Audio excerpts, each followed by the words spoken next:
understand that.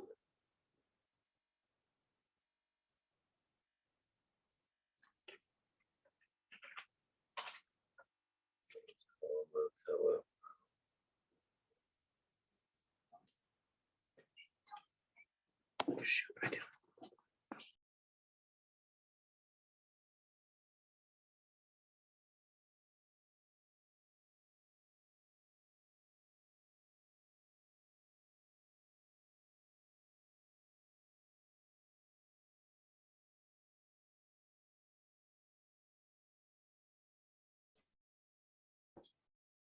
Okay. Or I mean, you can be in the screen. It's okay if you're not. Just help me out.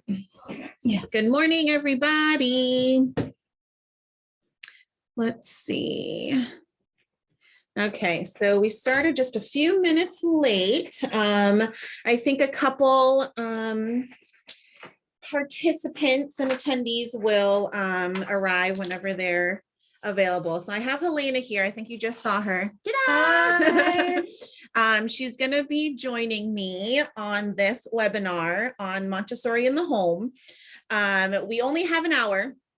It's going to be a short time to discuss lots and lots of good information for the child from birth to 3 years old. First of all, good morning and happy Montessori Education Week. Thank you for joining us on our first webinar of the week. Please look for further details on our webinar on Thursday on the topic of freedom within limits. We have a couple attendees that are not a part of LOMA. We actually opened this up to anybody that was interested. So if you're not a part of LOMA, welcome. It's nice to meet you. A quick introduction. My name is Aimee Fields. I am the current director here at Little Oaks Montessori. And next to me is Miss Helena. She is our lead infant teacher. We are both trained in AMI from birth to 3 years old. And we have been working with our infants and our toddlers for a good amount of time now. It's been a good amount of years. I think at least together, you and I have been together for 6 years. 2014 was when I started at CA. So we've been doing this for quite some time. So hopefully today's webinar can give a little bit of insight on what Montessori really is and how you can incorporate it at home with your infant or your toddler. So of course, we can't really start Montessori Education Week without really going into who Maria Montessori was and what the philosophy really is about. So hopefully you can see my screen here. Oh, it goes up and down. That's fancy. So I wrote some notes down yesterday because knowing me about how, passionate I am about Montessori and children, I'm a talker. So I don't want to kind of, go off topic. So I may be reading a little bit more off of my personal notes that I wrote, just to kind of stay on topic and stay on a nice schedule. I am going to try and leave probably 10 to 15 minutes towards the end where we can do some Q&A. So if you're familiar with Zoom throughout the entire presentation, please go ahead and type out some questions in the chat box. And then we can review those and answer any of the questions that you have verbally towards the end of the presentation. So if you're looking at your screen right now, just a quick glance as what we're going to discuss in our webinar today is what is Montessori, who was she, the role of the adult, and then the prepared environment. So I'm going to focus on a lot of the, I'm going to focus on these topics and incorporate them in the home, because that's obviously kind of what we're really focusing on today, how you can really, utilize this information in your home environment with the adults that are in your household. So let's see here. So Maria Montessori, who is she? Maria Montessori was an Italian physician, a scientist, and an educator. What happened was that Maria Montessori experimented by creating a school in the poor inner city district of Rome. And within this school, it would contain some of the city's most disadvantaged and previously unschooled children. So it was a challenge, but she actually thought of this after she participated as a judge in a competition that was based off the subjects of scientific pedagogy and experimental psychology. So if you can only imagine, she wanted to experiment. She wanted to see what would happen if she used a different approach with these unruly children, as she so called, as she called them. So before you knew it, in January of 1907, the Casa dei Bambini was born. The Casa dei Bambini means children's house in Italian. The beginning was really tough, but very soon this group of unruly children showed great interest in practical life skills, like preparing meals for one another and cleaning up their own environment. Daily activities like puzzles were a huge hit. And she also observed that they were often using their hands to engage with all of the materials. Quickly, this group of unruly, unschooled children displayed periods of deep concentration and focus and peaceful, calm behavior. So you can only imagine when Montessori observed those quiet, peaceful moments amongst this group of unruly children, she was probably like, oh, we're onto something here. She's like, wait a minute, this actually might work. So Montessori observed that these children absorb knowledge from their surroundings, essentially teaching themselves. So within a matter of months, from January 1907 up until about April 1907, all of this was coming about, and a second Casa dei Bambini opened. And then before you know it, in October of just that same year, the third one opened up in Milan.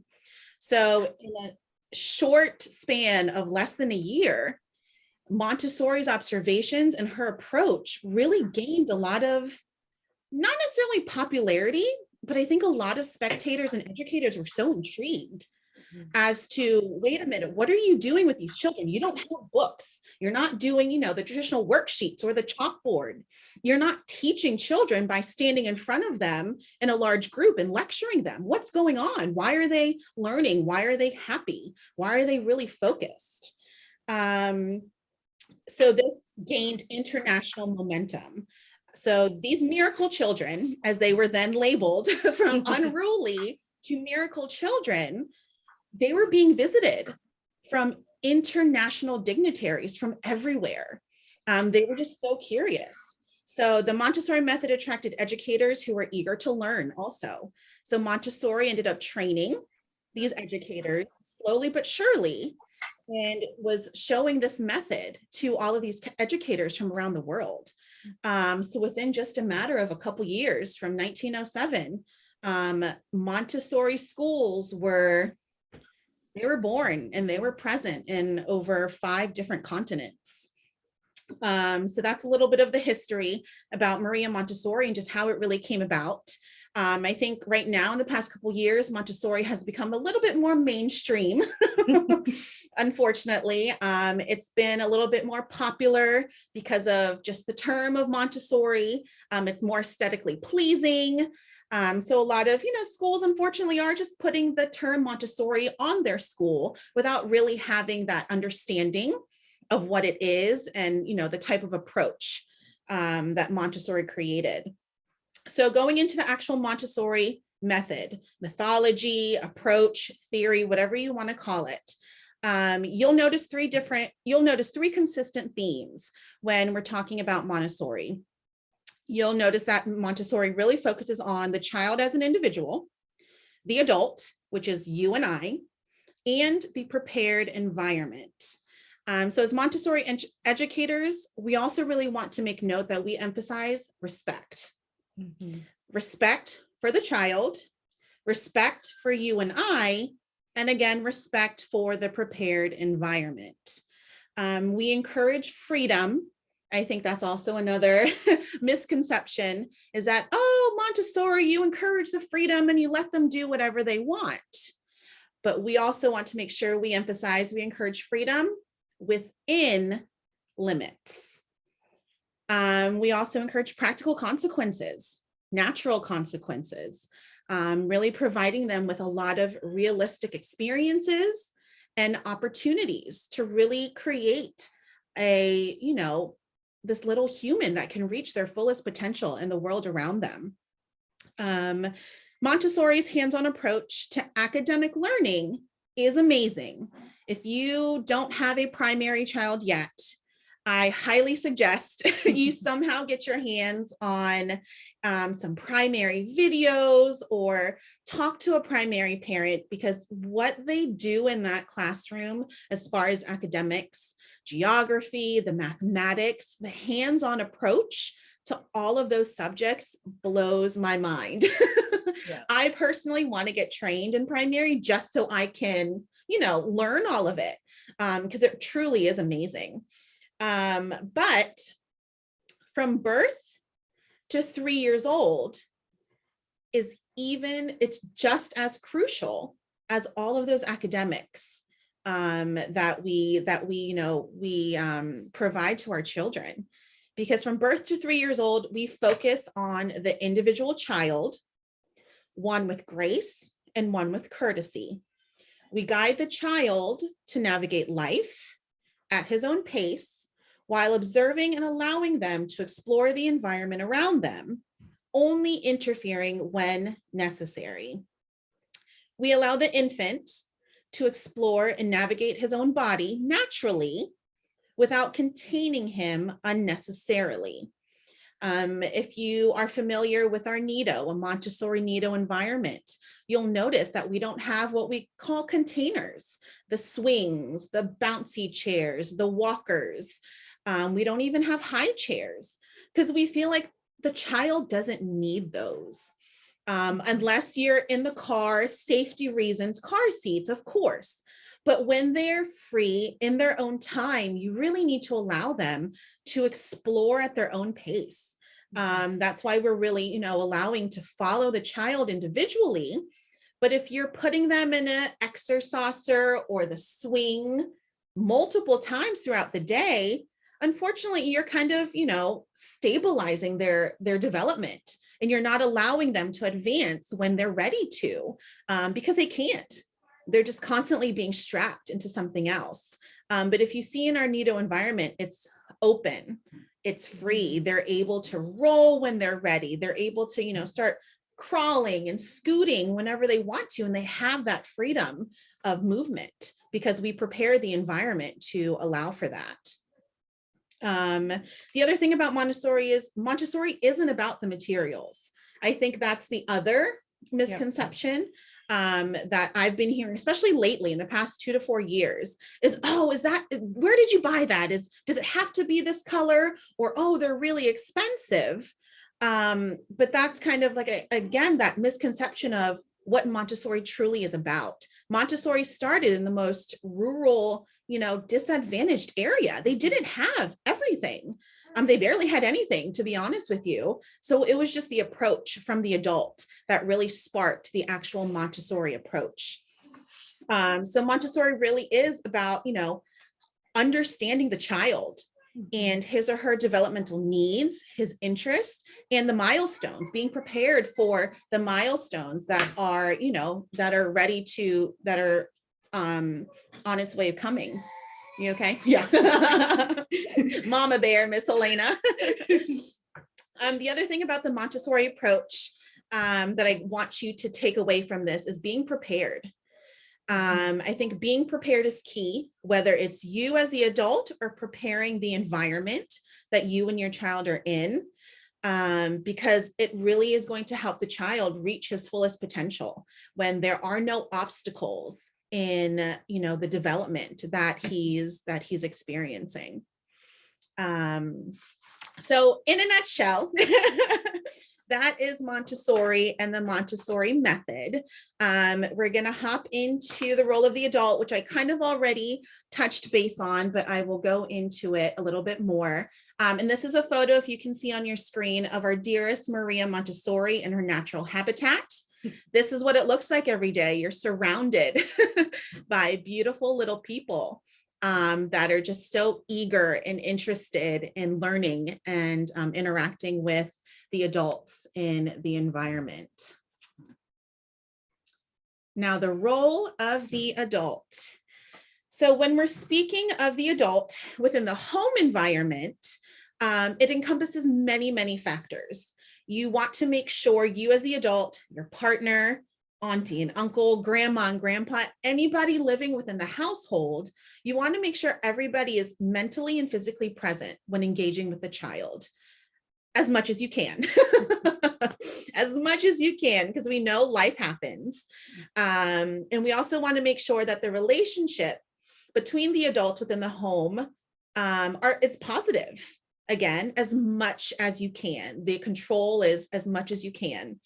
And we also want to ensure that the adults and the routines that you create within the home are engaging, are consistent, and they're purposeful when you're engaging with the child.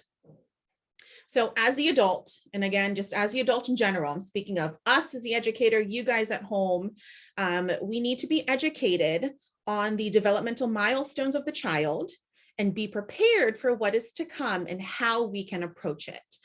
I don't think I can stress this enough, especially when you're working with a child from 0 to 3. These 3 years go by so fast. You know, I've been doing this for so long, but having my own child at home, having Grayson, it's wow. It goes by so fast. These milestones and all of these, you know, the different levels of development that a young child really goes through during infancy into their toddlerhood is mind-blowing. Mind-blowing. Every single year, I'm always surprised. Yes. Like, yeah. And like I've been in a nido since I was 2014. Yeah. We see children, you know, take their first steps. Someone rolls over. It's our, you know, 100th child that we've observed this with, but we, you know, we celebrate just naturally because it's so amazing to see. And it just, like I said, it happens in the blink of an eye. So if you have, you know, if you have one of the younger ones, under 3 years old, really, please just, you know, take some time to step back, really just observe and enjoy these moments of their childhood, because obviously, you know, we can't get them back, right? But it's amazing to see the development of your own little person right before your eyes. So, you know, being aware of the developmental milestones, for example, in infancy, weaning, starting their first solids, removing the bottle, going down to one nap, walking, crawling, crossing the midline. It's a lot. Going into toddlerhood, saying their first word, starting to run with their arms swinging, using the toilet. That's a huge milestone as well, that as somebody who's so passionate about children and child development, we really we plan ahead for it. We're like, okay, let's see, their birthday, they're turning 6 months, they're turning 2. Let's start planning ahead to see the next level of development and what we can do now to be proactive. So that's why hopefully most of you have already experienced that I'm pretty proactive. And so are our lead teachers in regards to, you know, talking about what's to come, what's next. Hey, your child's ready to move up to CC, or they're ready to move up to primary, or let's drop one nap, that type of thing, because those are really important. And we need to consider those different things now to help the transition be as smooth and as easy as possible. Because as the adult, those are huge changes in the routine of a young child. And that can really affect the way that they function, because they really strive and function off of routine and order, these little guys. So if we throw them off, even with one little thing, it can throw them for a big loop. So like I said, really being prepared and being proactive for what's to come is ideal. Both here in the school setting and at home. So for example, at home, routines, and I think that's the next slide here, routine and order. Even out at home, getting ready to go to the grocery store with a 14-month-old. You've got to prepare yourself. Hey, are we ready for a nap? Is he going to be hungry by the time we get to the store? Do I have to pack a snack? Should we feed him first before we go? It is a lot of strategic planning, but as the adult, that's what we need to do. The best way to approach life with a 0 to 3-year-old is to really plan ahead and be proactive, because it can make a huge difference. For example, 2 days ago, I went to visit family and Grayson wasn't taking his nap. I was like, okay, you know what? He's going to sleep in the car. He'll get a cat nap for about 40 minutes and we'll be good. We'll be good for the rest of the day. He didn't close his eyes for a second in that car. So I just kept looking in the rear view mirror, looking at Grayson wide awake, looking back and forth at the clock. And I'm like, oh man, my plan isn't working. The plan is not working. He's going to be grumpy. He's going to be overtired by the time, we get to the house within an hour. And all these thoughts kept going through my head. But the other thing that I want to kind of emphasize too is with the adult, we have to give ourselves grace. I always stress this to the team here. We're still human, we have to give ourselves grace for the mistakes that we the mistakes that we have, that we encounter, and for things that don't go as planned. Because being an educator every day, being a parent every day, it's not going to go as planned. If it does for you 5 days a week, bravo, please teach me. Because even now, 12 years in, it doesn't work, So that's something that we always want to, emphasize to one another. We're our support system here.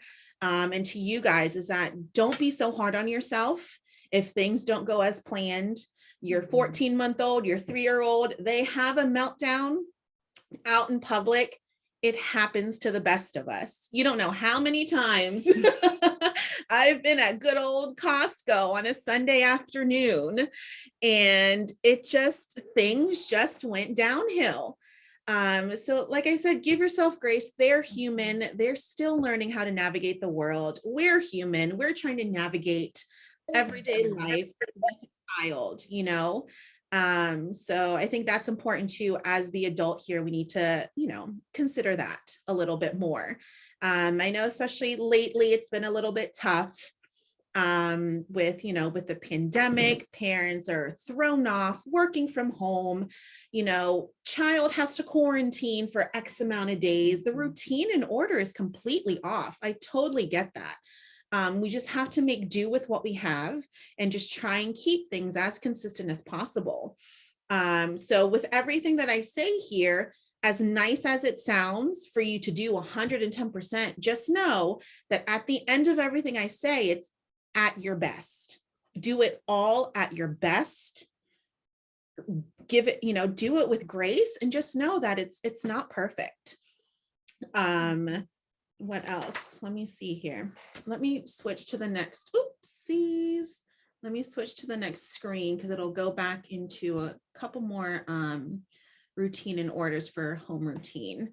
So I don't know if any of you are, if you have 2 children at home, if you're expecting another child, going into the home routine with consistency and order is really important, especially if you're going through a big change, like introducing a new baby into the home, or even something like grandma and grandpa are visiting for 2 weeks, or mom has to go on a business trip for 5 days. Anything like that, we consider a life change. Even if it's for, 5 days, it's still something different than what the child is used to doing on a daily basis. So we always ask our families to share that information with us, especially because a child from birth to 3 years old can be highly affected by those subtle to major changes. So transparency is key. So again, just kind of, we always encourage you guys to share those little tidbits with us so we can best help your child while they're with us. For example, Grayson is so grumpy today, yesterday, the past 3 days. What's going on? Oh, I forgot to tell you, my parents are staying over, So something that we as the adult don't think, it's just something that happens. We don't think that it's, something that we really need to tell everybody. But that's why we always kind of encourage everyone to share those things with us if you're comfortable, because it helps us understand, oh, that's why we observed Lucy extra cranky, or something like that. So that's really important too. But going back into the line of big changes in the household, try and keep your routine as consistent as possible. And when I mean consistent, I'm not saying you have to do the same thing at the same time every day during these changes, but at least try and keep the adult, the child, and that specific routine consistent. For example, a new baby just arrived home from the hospital. Before that, we highly recommend creating routines with dad and the older child, mom and the older child, so that when this new baby comes into the household, that older child already knows what to expect. Okay, even though he doesn't know what time is, he knows it's time to take a bath with daddy. This is me and him. This is what we do every day. This is how I function. I know what to expect. So even if this new baby is screaming in the background, he already knows, hey, that's fine. That's, I'm going to kind of ignore that a little bit because I know what I'm about to do now with my dad is take a bath. Or mom and the older child go take a walk every morning and dad stays home with the baby, something like that. It doesn't have to be, again, 9 o'clock in the morning every time or 7 o'clock at night every time for bath time. Just keep that person and that routine consistent. And I think that goes a long way, because again, they really function off of that routine and that order, because they don't really have that concept of time quite yet. I'm not going to say that it's not going to be crazy at the house, because again, it's normal. We're all human. It's going to be, but really trying our best as the adult to understand these different, factors that we can really work hard on to make everything consistent and make transition smoother for the child at home.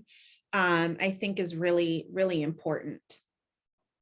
Do you have anything else about home routines, Miss Helena, about just keeping things consistent or anything in the classroom? I think you hit the nail on the head with just that and it's the person that also matters. Like specifically, even like in the classroom, like sometimes like one of our older children, even though they normally take a nap in the afternoon, sometimes they'll come in and they will be extra cranky. They didn't sleep well. So it's like, eat. All right. They're going to go take a nap at 9 o'clock. All righty. Yeah.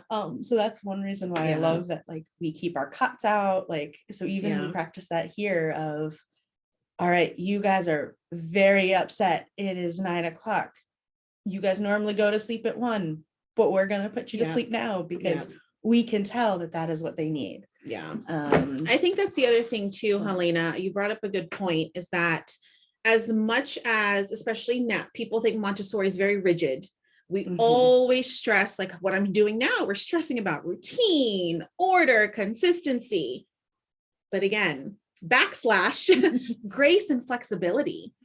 They're still learning how to navigate the world and things don't go as planned. So I think we also, as the adult, we have to understand that, hey, if we have to cut our routine and our order gets thrown off a little bit, that's fine. Let's go with the flow today. We'll start again tomorrow, that type of thing. Especially being an educator here in a classroom environment, that's very, very important. Working with 4 infants or, 10 toddlers at a time, you have to always have that flexibility card in your back pocket. And being a parent too, like I said, with grace and not napping in the car like I planned, because it was supposed to happen that way, right? I had to pull out the flexibility card and just accept it. And thankfully he was overtired, but that was a rough night. I actually look back at it and that was a tough night. But again, it happens to the best of us and you just gotta, keep on chugging. But we can only do our best to prepare ourselves and the environment. So I think we're going to go into the actual environment. We have about 30 minutes left, but I do want to keep a couple minutes open at the end for the questions and answers. We have some fun photos that Helena and I do want to share with you in regards to the prepared environment. So these are actually a Nido prepared environment, a community at our old school that we used to work at. Oops, sorry. But you'll see if you're familiar with our current Nido here at LOMA, it's all the same. It all looks very familiar.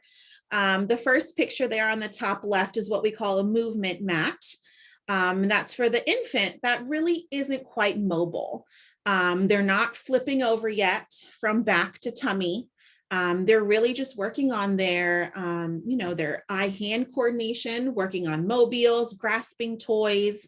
There's a mirror there against the wall so they can start looking at themselves and their reflection, and things like that. So our older children know that the movement mat, we clearly create that boundary in a Nido environment, that movement mat is not a place for you to step on, to crawl on. So if you're mobile in that regard, you should be stepping away from that movement mat.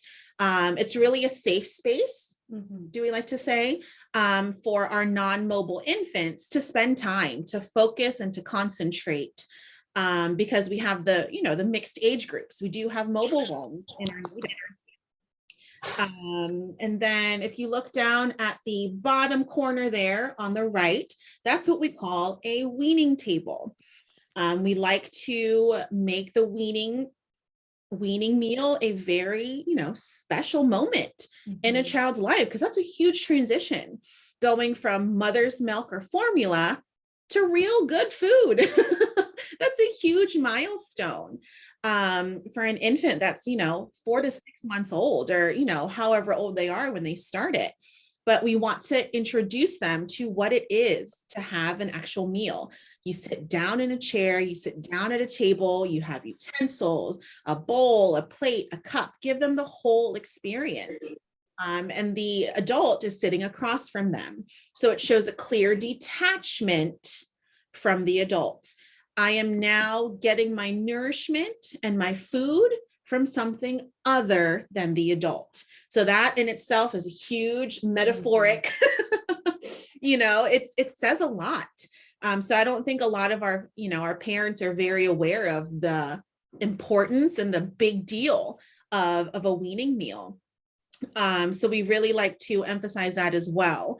So at home, if you have the younger infant, let me see what's on the next one.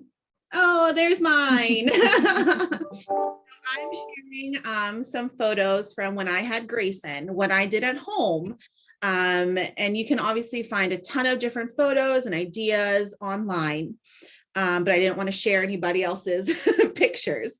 So at home, you can just create a little space with your child's own weaning table, weaning chair, and dishes. Helena, can you go into the types of dishes that we use, like actual sauce cup for cups and things like that? Yeah, so right now we've been using like little condiment, like the metal condiment cups. But at home, or even like back at CA when our floor was not as hard as it is here, we would use the little shot glasses. So like getting the glass, getting metal, something that's kind of more natural feeling than just plastic. And they're tiny, like they're little tiny, so like their hands can go around, they can hold it with both hands, and then drink from that. And then same thing with the bowls, either like a little wider bowl, but trying to kind of keep that natural material, whether it's porcelain. And of course, if all you have is silicone, that is okay too. So, and then same thing with the spoons, like trying to get the smaller spoons, so that like the ones with the smaller handle. Because I know a lot of baby spoons will have that longer handle, but the smaller handle is better for them because they can actually hold the spoon themselves. Whereas the longer one, it will teach bad or it'll encourage bad habits when they're learning to grasp that. I'm actually going to share a good amount of links, probably via ProCare message, to some of the, some of the items that we purchase here, some that we've purchased at home, little espresso spoons. That's typically what we'll use for our infants when they're eating, because they're teeny tiny. So you can only imagine a little espresso spoon is super tiny. It's made out of, silver, metal. It's practical. It's what they see us using. So that's what we want to provide for our infants and our toddlers as well. So that's an example of weaning. Every child starts at their own, at their own age. Obviously, I think recommended is around 6 months. Grayson started around 4.5, just because I followed him. He would not stop following my spoon when I was eating. So I took that into consideration and I went with it. I introduced him to some mashed avocado with some breast milk. And since then, the rest was history. He was eating a piece of strip steak at like 5 months old. But again, it's following the child. That's the beauty of Montessori, is really just kind of seeing what they're interested in, seeing if they're ready. And if they are, go for it.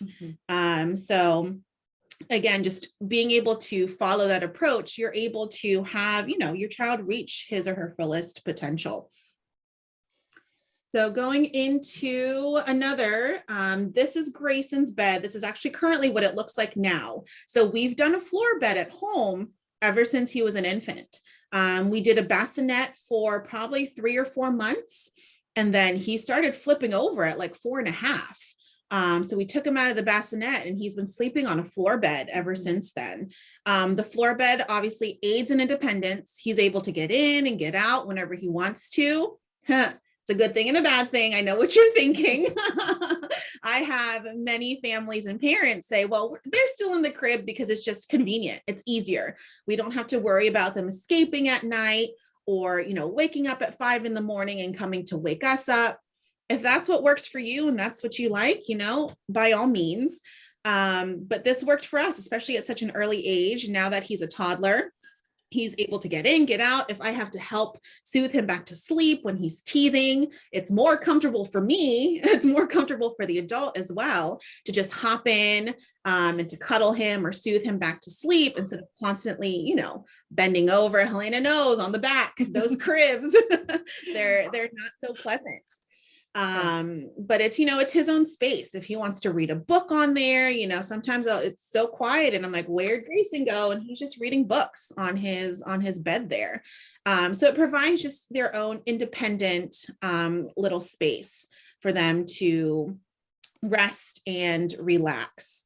Like I said, all of that stuff is from Amazon. I'm very much an Amazon type of person. So I will share those links with you if you want to, purchase anything that you see here.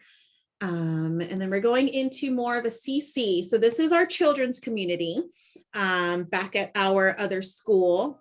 We have photos here too, but I couldn't find them. So I just asked Helena to send me whatever she had. But as you can see, it's natural. It's aesthetically pleasing. There are a ton of open shelving units. I think that's in a Montessori environment, just Montessori in general. That's kind of the consistent type of furniture. They're open shelves. They're made of natural wood. But again, it doesn't have to be. In a classroom environment, yes, this is typically what we would aim for because it's more, it's more practical, it's more accessible for our children. But at home, you can be as creative as you want to. So I'll show you what I have set up at home. Oh, there's my dog. So in the beginning, the photo on the left, this is when Grayson was an older infant. When he was 13 months, 14 months, he just, he didn't just start walking, but he was more mobile. He was more interested in getting things on his own. So I created a little corner for him there in our living space. He had his own I converted the weaning table into a work table. So he was able to bring his puzzles there, sit down. He had a basket of books. You can see it's very minimal. It's minimal. It kind of blends in with the rest of the home, and that's personal preference. I just want everything to be, uniform and aesthetically pleasing. And not necessarily that you can't tell that a child lives there, but I want Grayson to understand that things have to be kept orderly. They have to be kept neatly. There's no divider between his space and our home. Our home is our home. So his stuff is there, my stuff is there, daddy's stuff is there, the dog stuff is there. It's all kept, in its own little space, in their own spaces around the house, but there's no significant, hey, this is Grayson's space. This is mommy's space. It's a home. All of us have to share it together. So that's something that I really wanted to emphasize when I had Grayson, was that he didn't feel like he was, being pushed to the basement or being pushed to just the playroom, or something like that. So once he got older, just about last year, the photo on the right, that's what I converted our living space to. So you see the TV console there with the TV mounted on top, but the two side cabinets, those are all for Grayson. So when you open those up, they're very easy, very lightweight doors. When you open them up, the one on the left is all books, all self-expression. It's got coloring books, his crayons, his clay, 2 baskets of books. And on the one on the right, it has all of his baskets, language baskets of like 500 million cars, basket of dinosaurs, building blocks, things like that. And then his little work table again is pushed up against that bay window. So coming in to my home on a good day when it's nice and clean, you wouldn't really notice, I guess, that I had, that I had a 2-year-old. But the other thing too is I always made sure Grayson completed the cycle of activity, which is Grayson chooses something off of the shelf. This is both in the classroom and at home. He chooses something to work with, plays with it, but he always cleans it up and puts it back where it belongs. We focus on that in the classrooms here as educators, and as a parent at home, my husband and I are very consistent and pretty firm with that, because it's, it's just part of our home, and that's kind of how we were before. And we wanted that to be consistent. So he will put out 30 cars and he will clean those right back up. At this point, now that he's 2, he'll do it without us saying anything. And I think that's the beauty of Montessori, is that we know that the young child is capable of doing that. So not even putting any limits on boundaries on their capabilities. We're really just allowing them to, do what they're capable of. And look, they're able to clean up and put everything away exactly where it belongs at just the young age of 18 months or 2 years old. So that's, again, that's kind of what we focus on and strive on in a Montessori environment, both in the classroom and at home, is that just knowing that they're capable of a lot. These little guys, they absorb everything. They see you, they hear you, even if you don't want them to. They're going to absorb it all. They're going to repeat it. And, that's something that we need to, keep in mind also, is that even if they're not watching you, they're definitely listening. They're watching you out of the corner of their eye, and they're absorbing everything. But yeah, that's kind of what our current home environment looks like. Like I said, you can find a ton of inspiration pictures on Montessori in the home, shelving units, baskets, all of that stuff online. But like I said, also, you don't have to splurge on all of these expensive things to make it Montessori. You just have to make it adaptable and accessible for your child, most importantly, but then for your home. So whatever works for you, as long as they're able to, access it independently and put things back where they belong, I think that's a great start to incorporating Montessori at home. And when Grayson was an infant, we would put up that $10 full body mirror. I think it was from Walmart. I would put it horizontally, lean it up against the TV console, and then Grayson would just lay on kind of like a thick mat, a blanket, on that middle carpet there, and he would have grasping toys. He'd be under a musina. That's where he spent a good, 5 months when he was an infant. And then of course you move that away, and then we brought out the little shelves there that you see on the left, and then now what we have there on the right. So it's growing with the child. You don't have to, kind of spend so much money on switching up the playroom or all of these things. It's practical. It's very easy to do. And it's just, it's very beneficial for the child as well. So I think the next slide has a couple other things to help create more of a Montessori home. So on the left here, we call it a learning tower. Again, there's many different versions of a learning tower out there. This one, I think, again, was off Amazon. But once we assembled this and put this in our kitchen, oh, Grayson went to town. As soon as he knew that he was able to independently come up to the counter, get a snack, get his milk, do whatever it was on his own, that level of confidence and independence, I tell you what, overnight, it went through the roof. It was actually really interesting to see. And he's still using the same one till this day. Then on the right there, it's a makeshift do-it-yourself wardrobe that you can put in, your mud room or your child's bedroom. It's really just a small, I think, cube shelf where they took out the inserts that separated it into 4 squares. And they drilled holes and hung a very, lightweight dowel rod at the top. And there you have it. You have your own little, kind of hanging rack for your child, shoes, a laundry basket.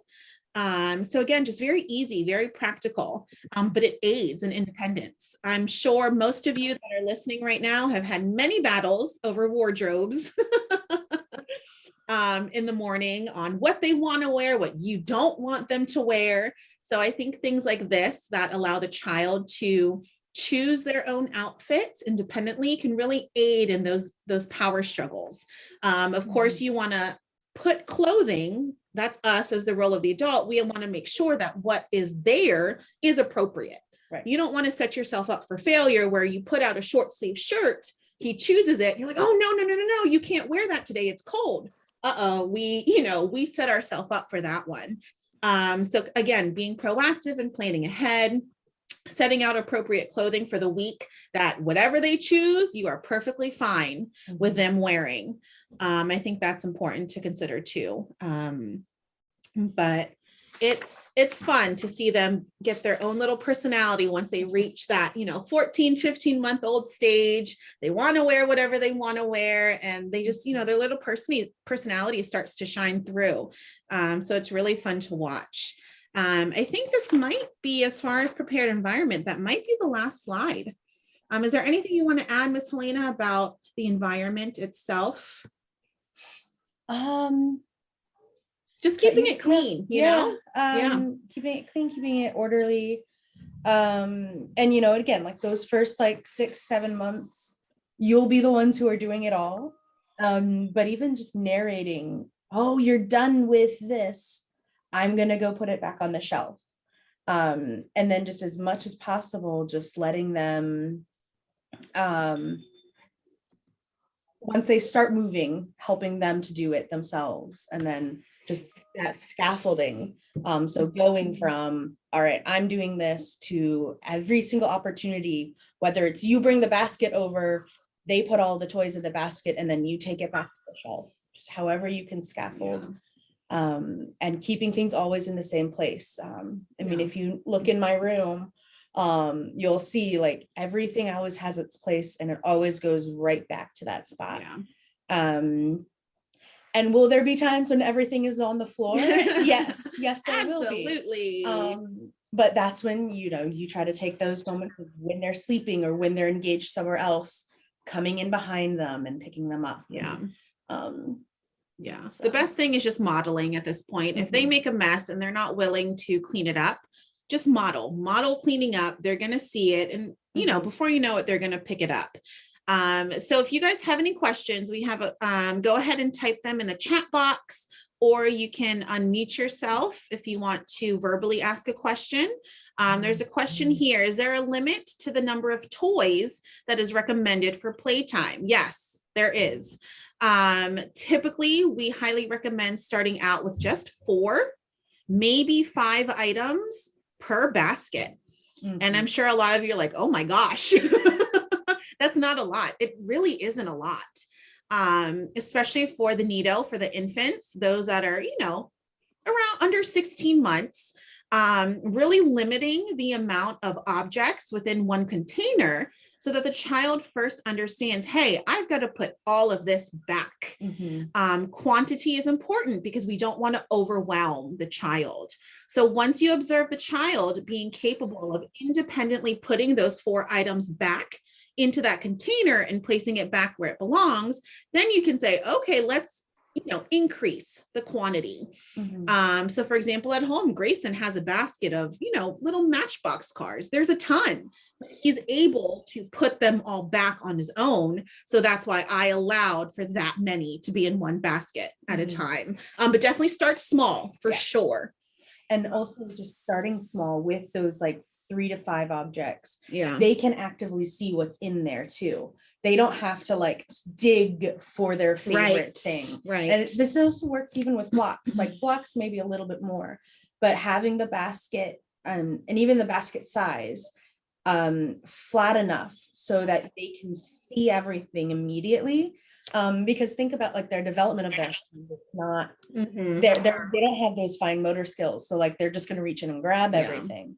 But this allows them to really be able to start kind of fine tuning that. Yeah. So let's see. The next one is cleaning up. Yes, they definitely go through a period where they're more interested or more willing to participate in cleaning up. But once you hit that 2.5, 3-year-old stage, you'll notice it's a whole new child. That's because in those first, 3 years, they're absorbing everything. And they finally reach a time where they said, hey, okay, I'm comfortable, I'm confident enough. Let's see what I can and cannot do and what kind of buttons I can push. So really encouraging that 2.5 to 3-year-old child to help participate in cleaning, make it more of a game. Don't ask, because if you ask, they're going to say no. And that's just rule of thumb. You don't ask questions because naturally they just always say no.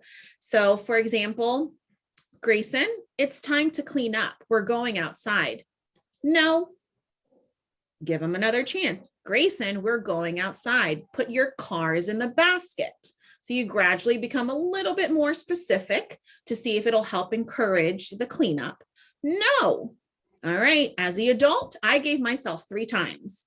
I'm asking Grayson to clean up 3 times. 3, if he says no, then I'm going to jump in. Grayson, we're going outside. Put your cars in the basket. No. Okay, I'm coming to help you.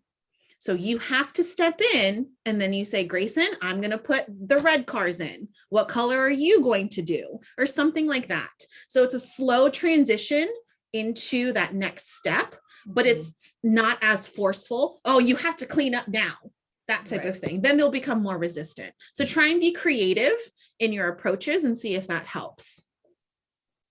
Let's see. We primarily wait to put toys away until right before nap time. Do you recommend cleaning up toys? I would.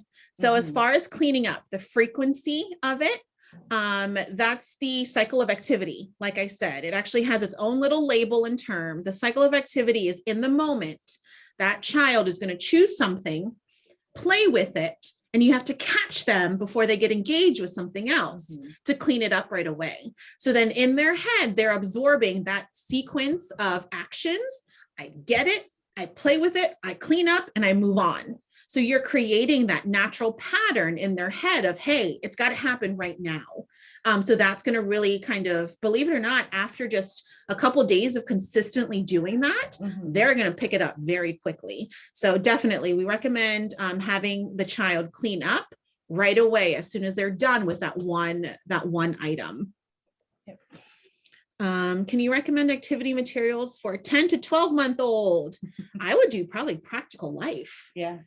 Especially, it depends on the child and their mobility level. If the child's already standing on their own, or if the 10 to 12-month-old is already walking, give them some sensorial Practical Life activities. Believe it or not, window washing. Oh my gosh, They right? love it. Window washing between 10 to 14 months old is a game changer. And window washing is literally just a spray bottle, more so just water, a squeegee, and a little towel, like a microfiber towel. If you have a low window or your sliding door, your front glass door, set them up there. The spray bottle might be a little bit more difficult for a 12-month-old to push the trigger. But if you can just spray and douse that glass with a bunch of water, they're just going to observe and just watch all those droplets just go down the window. They'll try and wipe it themselves. They also have scenery outside. So believe it or not, it'll keep them occupied for quite some time. But giving them a sponge to wipe down a table. So a lot of that practical sensorial life activities for that newly 1-year-old, I think is awesome. They're going to love that. Washing as well. So Yeah. And if you have, they can easily reach that are safe for them to reach.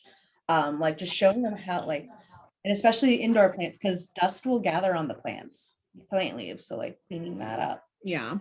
Yeah. So let's see. Are we considering some of the group work? Yes, we are. We are considering bringing back some of, like, circle time, having the children, sit together. Naturally, it still happens. Throughout the day, these children are naturally still together in groups. Because we don't want to force them to constantly be, separated. That's just not natural. It's not a natural part of development. So yes, we're looking into, the little dividers so they could all sit together, or because it's springtime, our numbers, knock on wood, are lowering. So the possibility of going back to a somewhat normal Montessori classroom is definitely in our near future. We're actually looking just for primary right now, incorporating some of our extracurricular activities like Happy Feet soccer. We're actually starting dance again in June. So we're definitely in the works and being proactive about bringing some of that stuff back. So let's see, when do we start teaching the cleaning up and sorting up? Ooh, really? When do we start teaching about cleaning up? It works in the nido. It starts at 5, 6, 7 months old, even when the child is just on their tummy and they're not doing much more than that. You model. You're not necessarily teaching them by talking to them, but you're modeling right in front of them with slow movements, putting 3 blocks into a basket while the infant is watching you and slowly putting it back on the shelf. So right then and there, you're already teaching the child the order and what it looks like to clean up things. So again, in our eyes, it's never too early to start, especially with cleaning up. So of course, the more consistent you are at an early stage, the sooner they're going to pick it up. So you have, children in the nido that are just starting to take their first steps, starting to walk, and they, put their first basket on the shelf. So it really does start young. Do you recommend containers for every toy, or is it okay to have a designated area to put them, which is out in the open? I guess it depends. I think it depends on how classified you want to be. I know in the classroom environment, everything is very classified. You have a basket for everything, but I know at home, it's not as practical. You don't have all that space. So for instance, I think it's okay to put, a couple of cars in a basket, and then next to it, you put some building blocks with it.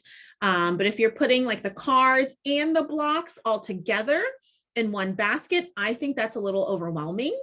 At least kind of try and separate the types of toys that you're putting out.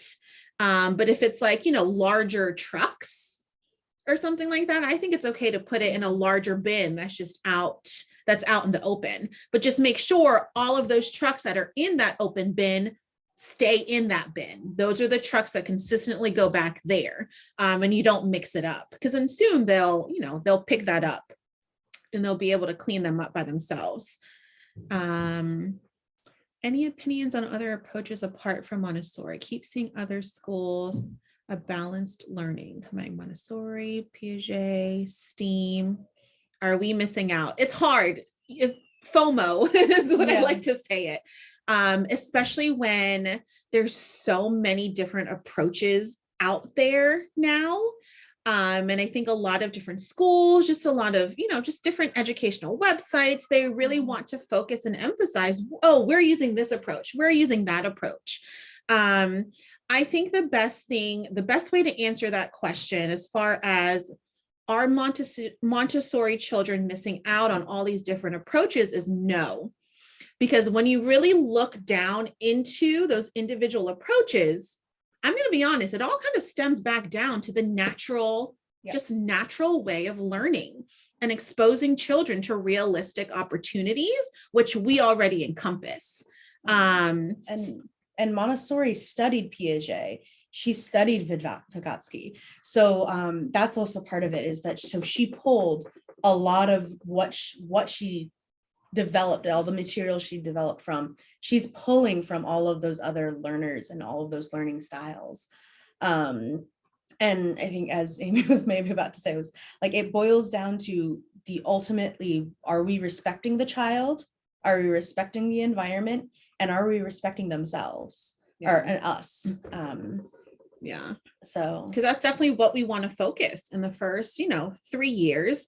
Once they turn 3, their mind switches over to more reasoning mind.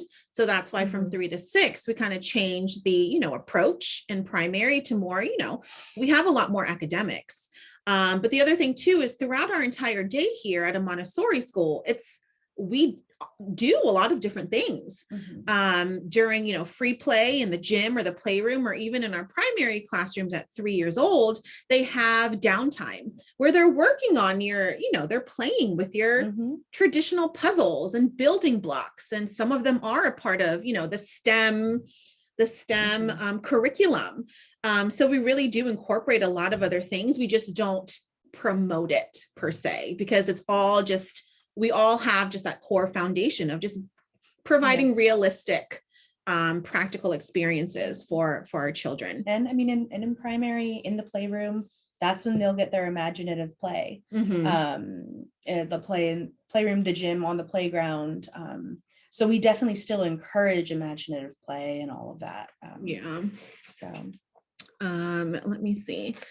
What about napping? Is 3 too young if they don't want to nap anymore? So I'm actually seeing a more consistent pattern in our younger primary children, which are the 3-year-olds that aren't napping much.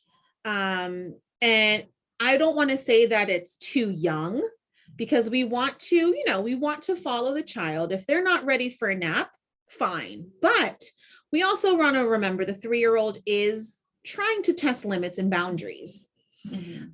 For certain personalities, for that 3-year-old, their body needs to rest.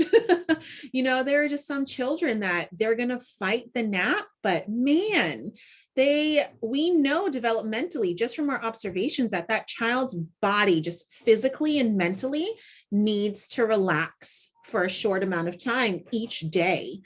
So what is it? I wouldn't, maybe that's something as far as the napping from the adult, not stressing the nap, but creating more of a quiet time. Right. So even if the child absolutely needs it, when they need it, they're going to fall asleep.